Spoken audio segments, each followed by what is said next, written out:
I owe the state $6. Oh, that's really good news. Really good news. Yeah. So we're back. It's been We're forever. Like back. We were it's been missing 3 weeks each since other we've and been live. missing you. I hope you Yeah. missed us and enjoyed the replays. And now we're back talking about the crap that comes up when you're dating. This is Let's Talk About Dating on WGSN-DB, Going Solo Network Radio, TV, and podcast. #1 Internet Singles Talk Network with Christine Baumgartner and Barry Selby. Hi, Barry. Hi, Christine. We're back. It's good to be here. I know. It's very nice to be back. And boy, we had a couple weeks to think about this subject. And I was thinking about, I think and I love the picture that our lovely producer Cece put up about the guy coming out of the I know, it's so perfect. She always does these perfect because, pictures we use for the screen, the show oh, images. It's great. yep, because I think most people would think, the scammers and the people that just want hookups and people that Right. sometimes accidentally don't say the right thing. And you and I will certainly address that. And as well, we are going to address about the crap that comes up from the inside, from Exactly. the other side of the phone. Right. The person holding the phone sometimes has some crap come up for them too, because boy, there's so many things that dating touches on in our insides, emotionally and mentally, from our childhood and from past dating experiences. And Right. I most of the time now I just go, oh, good, there's another lesson. But before Yeah. I would go, gosh, I thought I'd already talked about that. I already addressed that. Oh, it's all just them. We've all Yeah, been but down that road, I huh? think it's the way you said it touches on. I think it's more like putting putting lemon juice in a cut. It's a lot more painful than just touching on it. It's like this is real painful sometimes. Yes. Poking at the wound. Much We will more cover that, yes. accurate, huh? Even though we're laughing about it, we know the pain is like. We've been through it ourselves, so we can speak that Oh, from experience. I think that's one of the things that you've said it too, that I find that when people go, oh, you really get it. Well, yeah, because I've done this. I've done all that. I've mentioned before I should do that 12-step program when the part where they say you need to make amends, because I have lots of men I would go apologize for not knowing better with the things I said and the things I did that were really pretty mean because I didn't know better. Yeah, I've actually shared on a couple of podcasts recently. I've had quite a few podcast interviews recently, and one of them, actually two of them I think I shared, and on Clubhouse too, I've shared about how my last bad breakup that I went through. I really want to send her a thank you note. I mean, she broke up with me. She kicked me out. She made my life misery. But I want to thank her for all the stuff she gave, because the gift she gave me, she didn't realize she gave me. Yeah. And where I've been because of that. I mean, I wouldn't be doing what I'm doing now if it wasn't for that painful breakup. Mm-hmm. So as much as it was not fun, I could actually go back and thank her, and she'd probably go, "What the hell are you thanking me for?" Yeah. So that is certainly one of the things that we talk about a lot on this program are what are the benefits? What's the upside? What did you learn that could truly make your life better next time? Better, absolutely. period. Not even in a relationship, just with your relationship with yourself and certainly your relationships with other people. Absolutely. Yeah. That's cool. So I thought we could start with the outside crap that everybody knows about, and we'll talk about it because we can't not. Mm-hmm. And all those dating terms as well. Yeah. So when you're dating, it's part of the world. I mean, you could anywhere in the world, you go to the grocery store, you're driving around, there's rude people. Not a lot, but and depending on where you are and the time of year and the weather, they're going to be rude. Yeah. And the trick is not to take it personally. Can you Ding, not ding, take ding. it personally? Boy, I Absolutely. take everything personally. 35 was really my turning point in my life when I stopped doing a lot of the things that were so bad for me. And that was one of them. Everything was my fault. I caused everything in the world. It was a terrible burden. It really was. Well, and also, just to be transparent, I notice now when I start to take things personally, it's like it happens, still happens. That's not immune to it. However, there's a recognition that I have of a it's almost like a trip signal, like a signal goes off, like oh, hello, I'm getting triggered. That must be something I'm missing. Yes. So the good news is that when you get better at this, what happens is the situation may happen, And rather just be totally immune to it and be like just like I'm floating free of everything, which would be nice, but not really functional. It's more about you go, oh, that one again. How do I respond this time? So you can shift it, and to be able to shift it intentionally and consciously is probably the most powerful experience you have when you recognize that you're no longer a victim of it. Because that's the other part, is that oftentimes we feel like we have no control over what happens. Like this thing happens, I'm upset, and it happened again, damn it, and I can't stop it. Like, well, you can. And when you learn how to manage it, that power of being able to go, you know what, I'm taking this and putting it over there internally is such a powerful place to be. I mean, it's fully like self-supportive and self-empowered. It's amazing. So and everybody can get there. And they really can. I mean, that's the thing that you and I are here to keep shouting from the rooftops. No matter what is sticking you now, what's causing you angst, which is keeping you from feeling your most best full living self, with or without a relationship. I mean, it's best to figure out how to do that before you're in a relationship. Absolutely. And so then some of the if you're looking for a relationship, then you're going to be even better when you get there. Absolutely. So let's talk about some of the external ones, and particularly some of the dating terminology that's become very prevalent the last few years. Like ghosting, breadcrumbing, boomeranging. I mean, like there's so many terms, it's ridiculous. But ghosting is the most common one, basically, when especially the dating apps, because dating apps have this wonderful thing that you can be very remote from somebody even when you're next door. So you don't have like their phone number or their actual number you can text or call them on. You have to go through the app. And when you're reaching out to somebody and they seem to have just disappeared, they'd be like, where they've gone. And the thing is, what happens is we get upset or take it personally. It's like, what happened? They dropped the ball. They're not responding. What's wrong with me, or what's wrong with them, or what did I say, or what did they do? All this stuff comes up. And just to see that ghosting oftentimes is the person has moved on without realizing they didn't close the door behind them. And it's the thing. In some ways, that's what it is. It's about that sort of, okay, you left this place, close the door, move on to the next one, open the door to the next one. But there are a lot of people out there who have a lot of open doors behind them. They didn't close the doors behind them. And that's just simply their lack of, it's lack of manners, to be honest. And 90% of the time, it isn't about you anyway. It's their lack of awareness, arrogance, egocentric behavior, or just simply the fact they don't have the manners to know they should say goodbye or say, sorry, I'm not interested. And they even may be afraid of the rejection they might feel by saying it to you, which is backwards.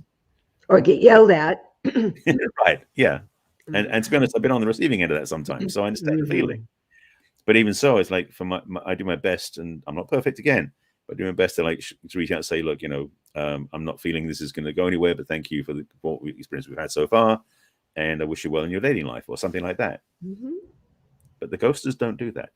No. They just poof. Yes.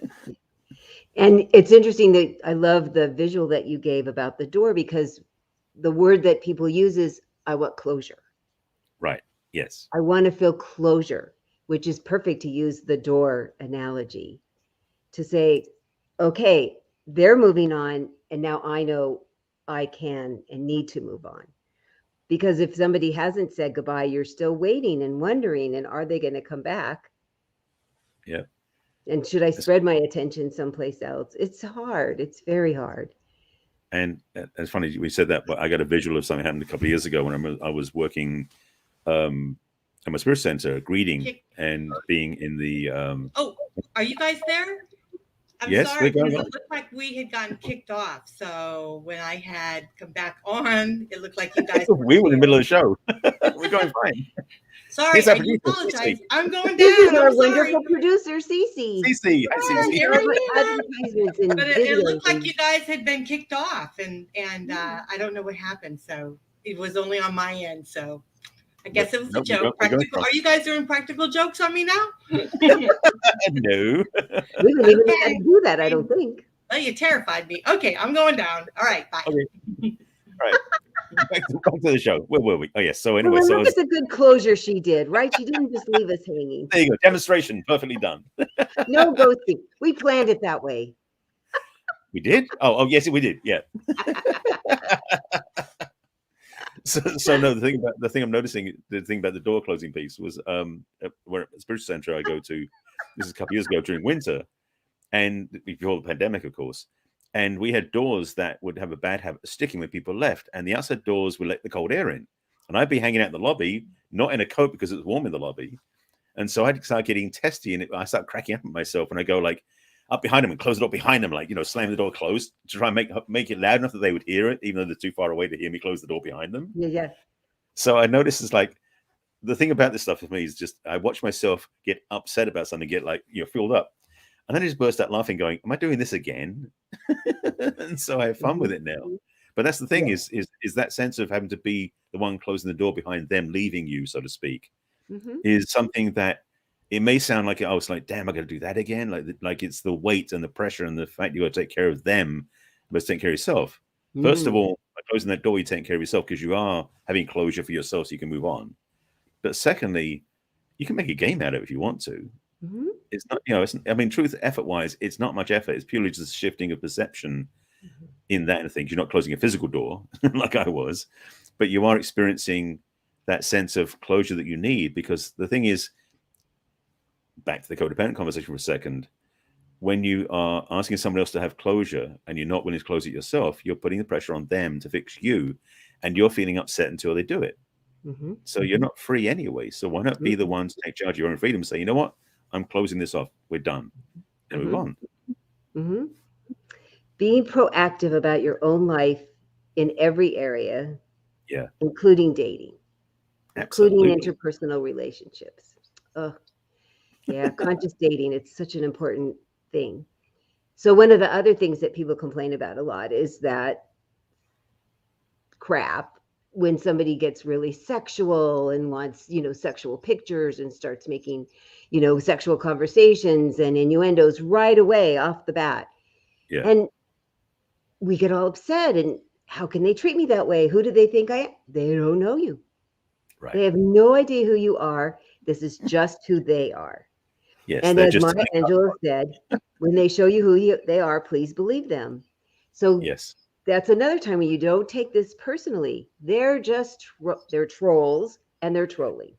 They're just looking for somebody who will respond, because there are some people that will send them pictures because they're lonely or desperate, or they want to play too. It could be this is what we do. Great. Do it with each other so that you're not paying attention to the other people that don't want it, right? That's what I always said. And on that thing, it's also sometimes it's their dysfunction because they don't understand that relationships are not just sex. Yes. So that goes on too. So, you don't want to psychologically analyze these people, but, and they have their own stuff. And as you said, it's not about you, it's about them because they don't know you. So if that's all they want, don't pay any attention to them. If you've read their profile and they seem like they might be an interesting person, then you can say, gosh, that makes me really uncomfortable. And could we start out talking about what we like to do for sports or what kind of books we've read? And then we can get to the sex part later and see what they do, because it might be they'll go, oh, okay. I've met a couple people that wanted to come on really strong and you're not like that, but I'd like to get to know you. So, okay, I'll back off. That's also a possibility. So if you're not getting all emotional, because then we can't think straight, if you just go, let me check this out and give them the benefit of the doubt once and see how they respond once. Because if they just are back on sex and they're just pushy, then you're like, well, yeah, it's not a match. Bye. Right. But it's when you get so upset about it. And this is somebody they might be a fine person, but they're nothing to you. So when they're nothing to you, it's not appropriate to let them have this big of an effect on your emotions. And that is really hard for people to get. It's amazing how we do that, is we put so much importance on somebody who's interacted with us for 10 minutes. Yes. What? Yes. All the time. Right. It happens all the time. We had this great conversation, texting for an hour. I think I see a future. No. No. Yeah, that's when you that door again. If you just throw it open to anybody, I mean, don't you want to find out a little bit about a person before you're going to let them walk in your literal house, your literal heart. Right. Just get to know them. Keep them out here for a while. Yeah. It's I mean, I think what we're going to start realizing as we go through these things about the external stuff is that 99% of these things are about us taking things personally when it's not even our place to take it personally. We have the power and domain to manage our own feelings, independent of what other people say or do, or don't do or don't say. So if they ghost us, say la vie. That's their choice, not ours. If they come on sexually too strong, that's not about us, it's about them. So when we start getting triggered and upset, which we'll get to more later on the show as well, other areas, that's indication that we're invested in somebody else approving of us, or somebody else accepting us, or somebody else liking us, when perhaps we're not doing it for ourselves. Yeah, we don't have a good enough foundation of, well, this is who I really am, and this is what I really need and want, and this is what makes me feel comfortable and happy. And they're not doing it yet. So let's see, can they? And if they can't, then they don't get to be part of my life. And it is empowering. The first time I get a woman to do that, they're like, "Ooh, I felt so much better." I know, because you felt like crap before, haha. But it's the truth. It makes us feel very crappy. It makes us feel worse. It pulls the rug out from underneath whatever self-confidence or self-esteem we were already trying to build up, which is why you and I talk about how you have to do this internal work before you get out there in the world of all these strangers. I know. I know for me, there were times when I'd go, there's this really great thing I just heard. And really, I'd heard it 4,012 times, but it was the 13th time I was like, oh, I get it now. So that's why we say it over and over. Not that you're not smart and not paying attention, but sometimes I know for me, I've had to hear it again and again. And maybe some circumstances just come up in your life, maybe with the holidays, or you finally put yourself out there online dating and this kind of stuff is happening, that you're like, oh, I'm ready to hear this. I could make this less hard. I could make it more easy. That's why we say it over and over. I think it's important to repeat this part that is such a foundation for having a happier life and doing dating much more successfully. Absolutely. Yeah. For me, this conversation, it does tend to come back to the same sort of teachings all the time, because they work. And secondly, because there's so many ways that people don't get who they really are. And so we're like going, well, it starts from over here. It starts from over here. It's over here. We still come to the same place, because that's the reality of what we're teaching. Because when you get this, everything else gets easier. Oh. I sure have learned that, boy. My life was so hard, really so much harder when I didn't know this. Right. And then when I got it, it was so much easier. And what is really interesting, when you said that you could feel it coming up, you can feel the feeling and go, oh, that's familiar. Oh, I'm taking this personally. Oh, maybe I need to get a little bit more information about this person. It's very helpful. Yeah, just a little bit. It was funny. I just spent the week for Thanksgiving in Virginia with other people, but an 8-year-old and a 12-year-old. And I learned, it took a couple times, oh, they're at each other because it's snack time, but they don't know they're hungry. They just know this other person, this sibling, is on their last nerve. And I now learned from the mom, go put a snack on the table and act like they're 3. Oh, honey, this is hard. I know. Come sit down and eat something.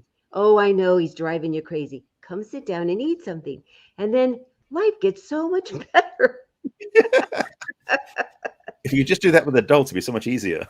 I was thinking the same thing, because there's times I go, oh, hun, you haven't had enough sleep. Oh, hun, you might need a snack. I found that for me too. It was really helpful. I love that, because the reality is that we as adults, if only we're more self-aware, so we notice when we're getting bent out of shape at something, it's because we didn't nap, didn't drink enough water, didn't have a snack, or just didn't take care of ourselves. So we just react to everything else. And so it's like, you need to be remember, you're like a 3-year-old, and you have to have your inner adult going, have a snack, dear, you'll be fine. it brought it so, like this big light bulb went off over my head. I go, that's what I have to do for me a lot of the time. Right. I know. It was very funny.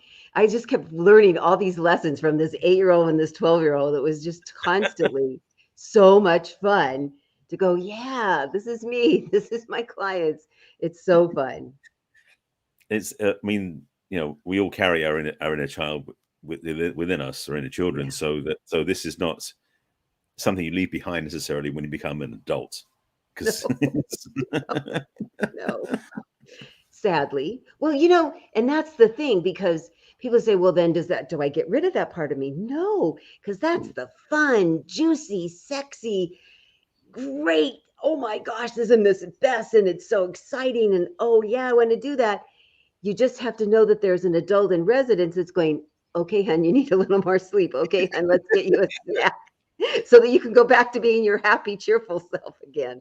Well, that's the yeah. I mean, because the thing is, it is this sense that people don't necessarily realize is that we can, in fact, parent ourselves.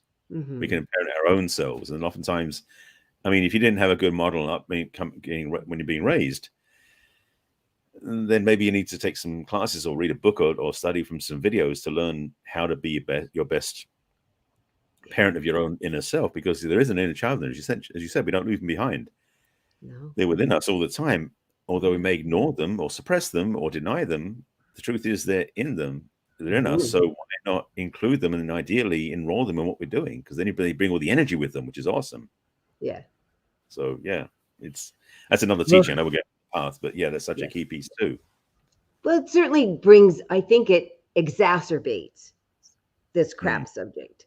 Absolutely. From the outside influence as well as our inside reactions and what we could do about it. I think that little kid that jumps in the driver's seat of our car and is, going to potentially, I don't want my 12-year-old great niece driving my car. As capable as she is at lots of things, I have a feeling we'd run into the wall. So that's when I have to say, okay, now the adult needs to be in charge again. And it was such a learning curve to figure out the balance of that. And I found that the effect of outside people on me generally was so much less the more balance I got. Right. So yes, crap's going to come up. We're not saying we can stop that. There's no way to stop it. It's how do you change your reaction so it's easier on you and more healthy, less draining. And you go, oh, I actually even learned something. Right. I didn't learn that I was a worse person. I learned how to handle it better so that I feel more capable next time. Isn't that a nice way to view it? Absolutely. Okay, bring on the crap, because I'm going to learn more of how to be a better person. Isn't that an interesting thing to ask for? That's a philosophy for sure, yes. Yeah. Well, the one shift I would say, because you mentioned that one word is one of my things I like to talk about, is how we really show our maturity when we move from reaction to response. Yeah. Because reaction basically is without any conscious thought or chance to stop and breathe, which is like something happens, you go bang, we react. Yeah. Oftentimes not to the best result. More crap shows up. That's when we're being free again. Exactly. But when we're also in response mode, that when we can consider what happened, choose how we want to give back, and then respond accordingly, which is a much more thoughtful and ideally more compassionate place of being. And that's why we're reducing the crap that we have in dating and everything else, because in a way, it's like you want to have the playfulness of the younger self involved in dating, because you want to make dating fun and have fun with it. Mm-hmm. At the same time, you don't want to have the 5-year-old run the show of the whole dating experience. So you're having that balance, as you said, like having the child and the adult inside working together and working in harmony is where that's where it's ideal. I mean, doing that alone would change your dating paradigm if you figure that part out. Yes. Oh, which sounds, when I first bring it up to people, they'll go, I can't do that. I can't do that. Right. It doesn't make sense, or it's too hard, or it's so not me. I love that answer. So say, well, okay, then let's find the benefit of staying the same. Tell me all the benefits about staying the same way. I love asking that question. Yeah, because it's a very short list. Very short and very helpful if they really can come up with, well, it's too scary to do something different, or I think I'll be bad or stupid if I try something different. Those are really valid reasons and good to acknowledge them. And then let's look at, is that really the truth? Don't I sound like Byron Katie? Is that really the truth? Because it's not really the truth. It's the truth right now, but it's not the truth forever, because you really are going to learn it. And anything you learn and you practice, you get better at.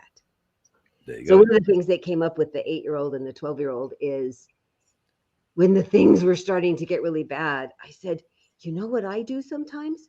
I said, you pretend that somebody's holding out a fresh baked chocolate chip cookie. And you have to stop and stare at the cookie. And then you take a breath to smell the cookie. Doesn't it smell good? You go, and then you're like, oh, but it's really hot, so I can't eat it yet, so I have to blow on it. And I go, so do that. And they both were doing it on either sides of me. And they were like, oh, they started feeling a little calmer. I said, it's only because Auntie Chrissy learned to do this for herself that I can teach it. But just if you could take a moment, use the cookie analogy, something else, take a moment, truly take a breath to go, is this really the best reaction? Is this really what they could have meant? Could they have meant something different? Mm-hmm. No, they don't know me. They don't know me. I mean, that's the part where you have to go, do they know you enough for you to believe that this is their true reaction if they knew you as a person? No. So, because you can't be rational when you're and you're being 3 and on the floor and having a tantrum. You have to get to this calm, just a minute, just a little calm to go, oh, it's not what I was thinking. That's not the reality. I think that's really a lot of the conscious part, don't you think? Oh, yeah, absolutely. I mean, just having to respond, because one thing you said that sort of was the understanding that it doesn't take much, surprisingly, to change. I know. The level of power we get back, because when you start to recognize how many times we've been reactive and have basically acted before we thought in a bad way. I mean, sometimes you act romantically better when you don't think. That's a different story. But we react something and we just chew the person's head off, or we argue, or we shut the door, or we walk away, whatever that is. If we take a breath and then maybe do the same thing intentionally, first of all, the power's back inside of us instead of external. But the other part is when we start to take the breath and we recognize we can make a different choice, we start to realize that all that energy out there doesn't live out there anymore. It comes back in here again. Mm-hmm. So we get empowered back. Mm-hmm. And I love the idea of the swallowing the hot chocolate chip cookie. This is a great visual analogy for me too. So I love using that one. So thank you for that. You're so welcome, because everybody knows what that smells like. You can conjure it up in your brain. So Thank you. You're so welcome. Thank you for the compliment, because I was thrilled when I learned it. It's probably been 10 years ago, and I have used it a lot. Right. So we've talked a lot of the outside influences, that the crap part of dating, and now we'll talk about the inside parts as soon as we get back from these lovely commercials. We'll be right back.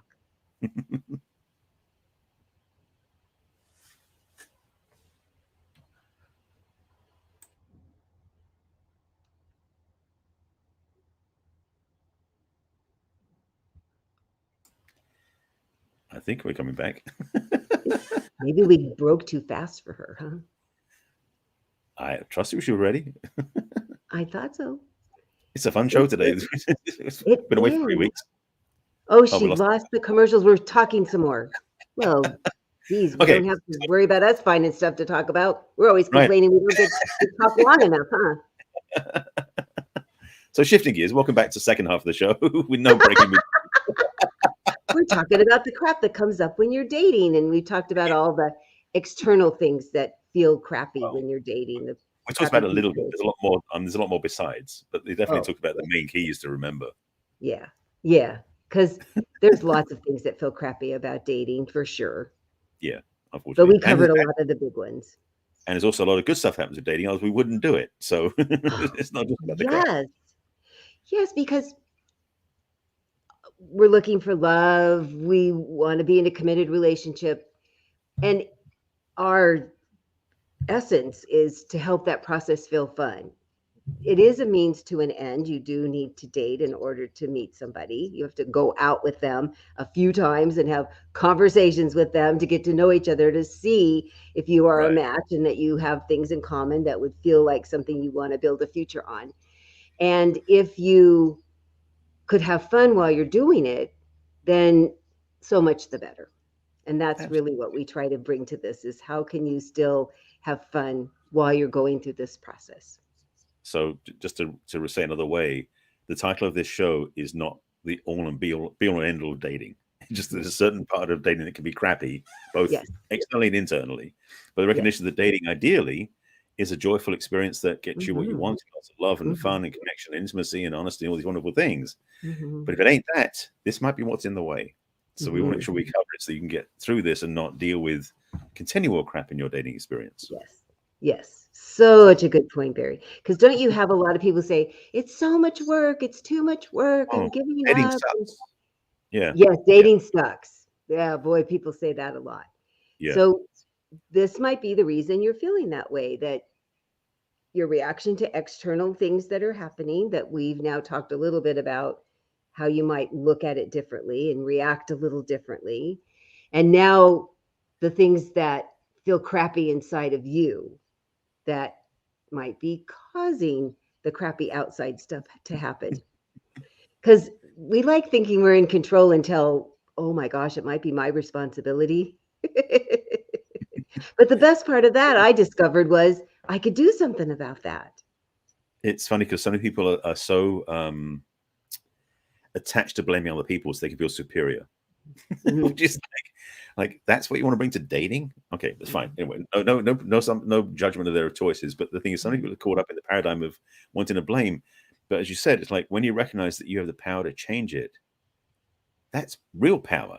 You know, the power to judge somebody else, that might make you feel good for a few minutes. But truth is, to quote an old quote about that basically when you're dealing with judging other people, basically resentment, you're taking poison and expecting the other person to die. So you're physically suffering from the judgment you're placing on somebody else. They're oblivious to it.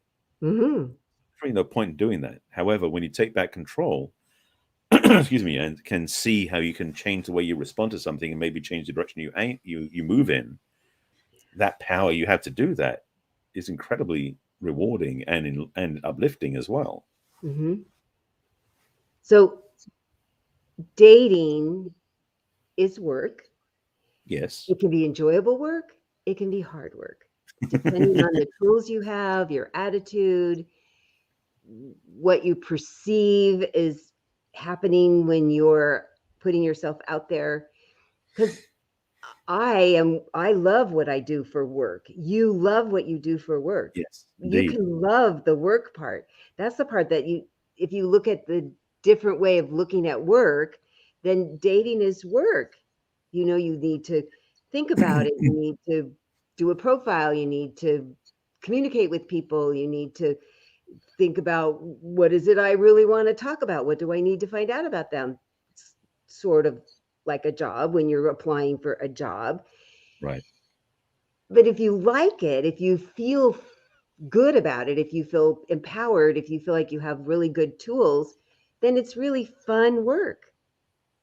It is. And I mean, well, let me back up a second, because the thing is, the view upon dating, whereas dating apps, dating sites, or just going dates in the world, is what is your goal? If your goal is to have an amazing relationship, isn't it worth putting a little work in to get there?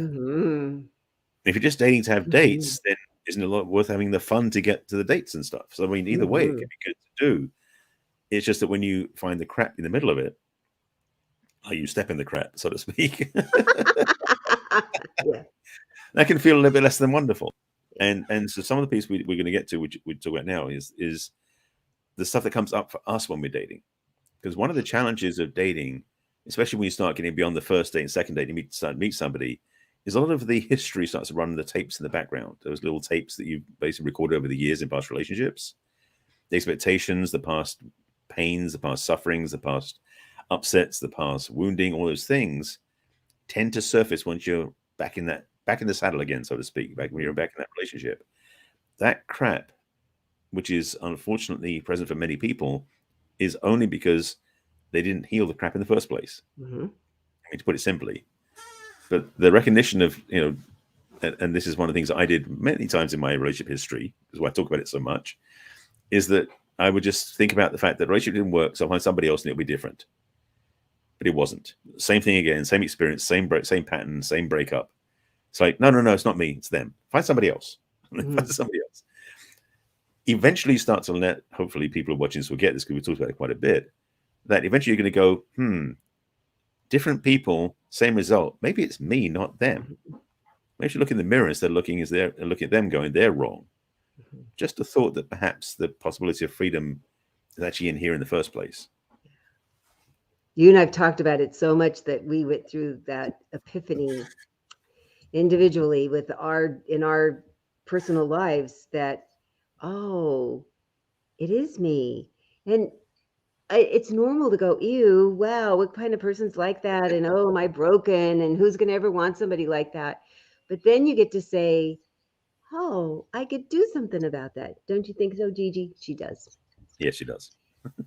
That when you say, I want different results and I can do something about it, that I've been bringing in, being attracted to these results that weren't working for me, I can now make different choices and have new, better results for me.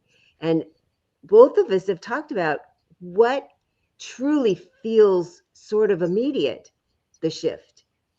Right. That different people start showing up in your lives. It's like so amazing. It really is. I know.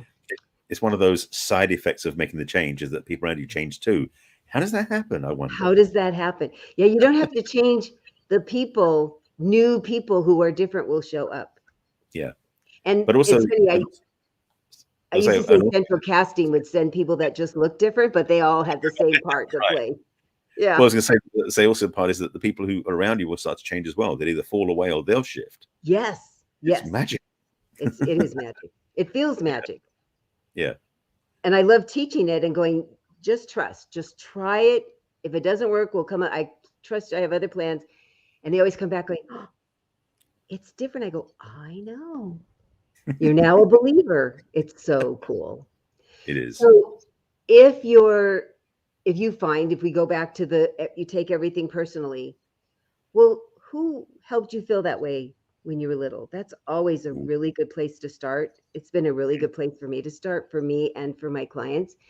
Whose voice is that? Because we aren't born with that voice in our head that's telling us that we're no good or not worthy or not a good person. So whose voice is that? And then to just go back and address it and say, is that really true? Is that really who I am? Not really. And for whatever reason, they had their stuff that put that on you, that you can now take it off, like clothing that doesn't fit anymore. And the process of doing that, it's work. So we're going to go back to work again. And so worth it. So worth looking internally because that's not the only fix, but that is certainly a really helpful fix of whose voice is that? To just ask yourself that question, because you can certainly hear your mom or your dad or a grandparent or a neighbor or somebody that when you were pretty small, before you had filtering, explained to you very clearly, this is what's wrong with you and you should be taking, I'm unhappy and it's all your fault. That happens a lot to little kids. Unfortunately, yes. And as much as that happens, sitting there judging and blaming those people isn't going to solve anything. No.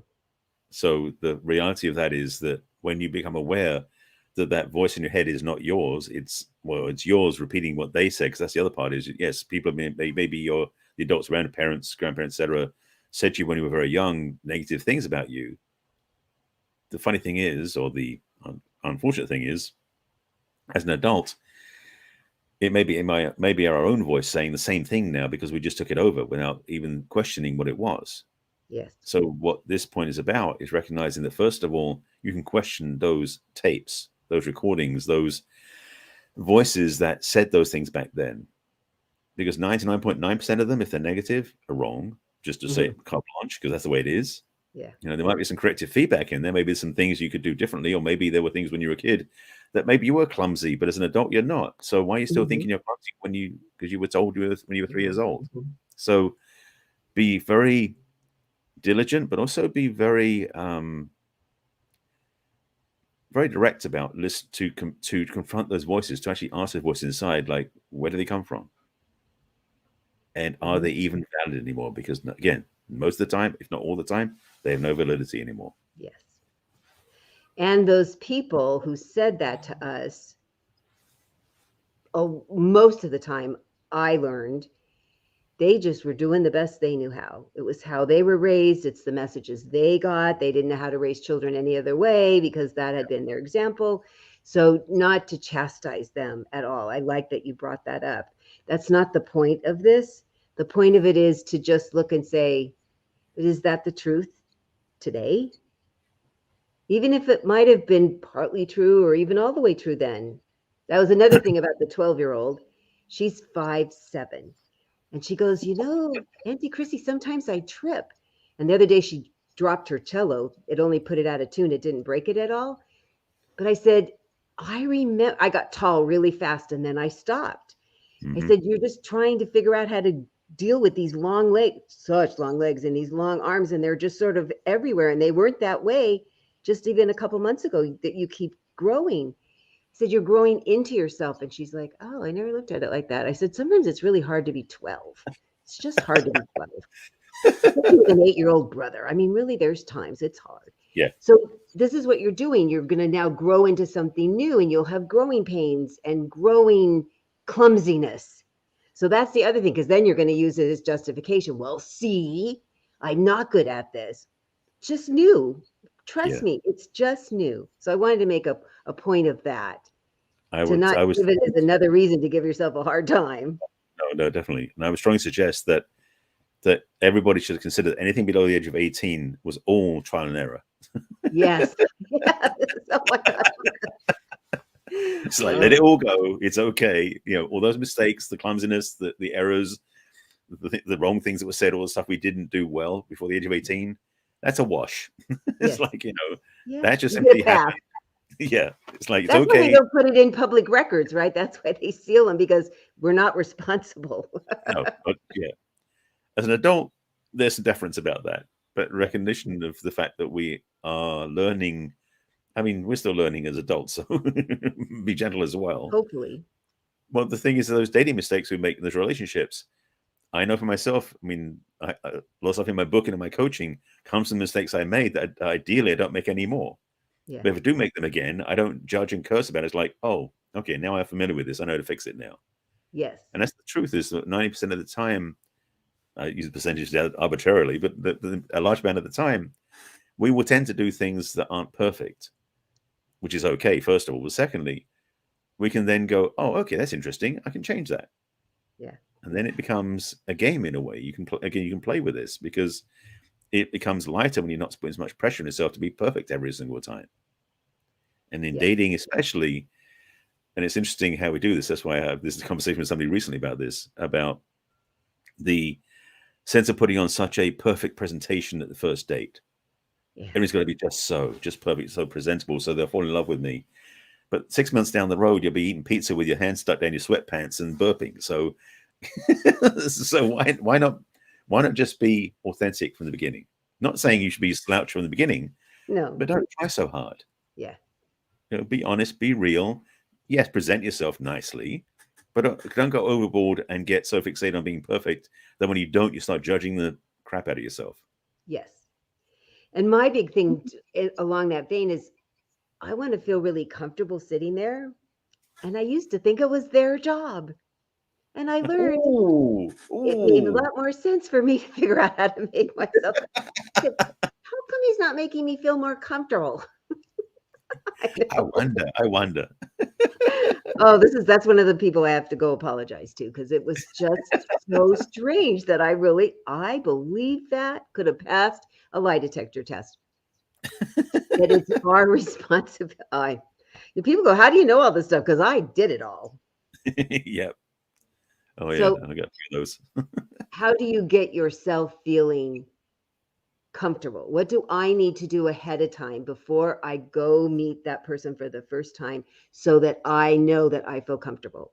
And it's amazing how much better, no matter what happens after, I feel while I'm there because I've done the preparation on my own. The power is in your hands. It really is. That's what we keep saying through this whole talk today. Yes. Take the power back. Stop giving it to somebody who hasn't earned it. They might someday, but they don't now. They should have no power over your feelings. None. Right. Mm-hmm. I think it was Dorothy that said about the powers within you all along, something like that. Glinda, yes, Glinda, the good witch said, you've always had the power to go home when she had the shoes. Right. I think that's a really important visual for us to remember. We always have the power to how comfortable we feel. Because let's say it is not a good outcome on your date. You can get up and walk out the door. You can have the waitress call somebody. That you can have the manager walk you to your car. The manager can come talk to the guy. I mean, you really do have that power. And if we don't honor that, that's when we get ourselves in trouble. Oh, yeah.